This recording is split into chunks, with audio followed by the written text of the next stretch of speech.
আসসালামু আলাইকুম। আমি মোহাম্মদ রতন হোসেন, এআর পিজন লাভসের পক্ষ থেকে আপনাদের স্বাগতম।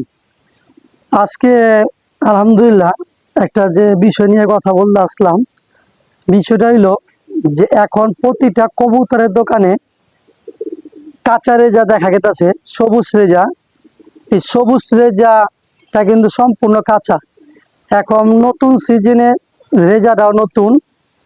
এখন আমাদের করা উচিত কি, এই প্রতিটা দোকান থেকে যদি দোকানে এখন সবুজ রেজা, এখন রেজা যদি আমি আইনায় যদি কবুতরে খাওয়ানো শুরু করে দেই, একদিন 2 দিন 3 দিন 4 দিনের কালে কবুতরে পায়খানা সবুজ হয়ে যাব, বদ হজম হয়ে যাব, আপনার লফটের সমস্যা দেখা দিব। এই জন্য আমাদের সতর্ক থাকা উচিত। আমরা যে রেজাটা বাজার থেকে আনবো, অন্তত পক্ষে যে খাবারটা আনবো যদি মিক্স করে, কেউ যদি মিক্স করে খাওয়ায়, যে যেমনি খাওয়ায়, অন্তত পক্ষে ভাই কবুতরিক ভাইরা রেজা যেটা আছে আলাদা আনবেন। আই না 2 থেকে 3 ঘন্টা, মানে একদিন যদি সারাদিন রোদ দিতে পারেন আলহামদুলিল্লাহ ভালো। আর না হইলো 2 থেকে 3 ঘন্টা যদি রোদটা খাওয়ান, কড়কড়া রোদ, আমার মনে হয় কবুতরের কোনো প্রবলেম হবে না। আমি এইভাবে খাওয়াই, আলহামদুলিল্লাহ মোটামুটি কবুতর সুস্থ আছে। তো এইটাই হলো আমার উপদেশ, যে আমার কবুতরিক ভাইরা যারা আছেন, আমি গতকালকে কবুতরের খাবার কিনতে গেছি, কিনতে যা দেখি প্রতিটা দোকানে কাঁচা রেজা, সবুজ রেজা।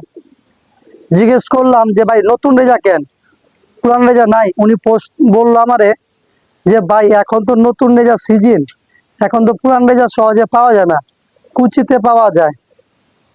আর কবুতর দোকানদারদের যেটা লাভ বেশি, তারা তো সেটা বিক্রি করবো। এখন নতুন রেজার ভিতরে তাতে লাভ বেশি, মানে ওই লাভ আর লস আমাদের দেখার বিষয় না। বিষয় হলো আমাদের এখন পুরান রেজার প্রয়োজন। এখন আমরা কবুতরিক ভাইয়াদের একটু পরিশ্রম করতে হইব, যে রেজাটা কি না অবশ্যই অন্তত পক্ষে 2-3 ঘন্টা রোদ খাওয়াইবেন।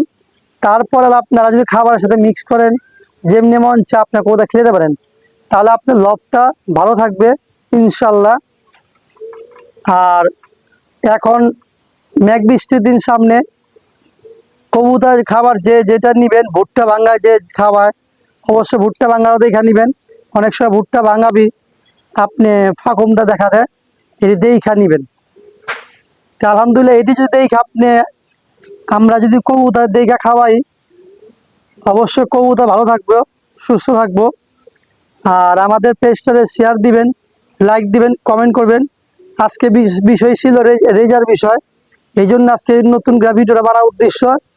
আর আমাদের জন্য দোয়া করবেন, আমাদের লফটের জন্য দোয়া করবেন, আর আমাদের পাশে থাকবেন। আসসালামু আলাইকুম।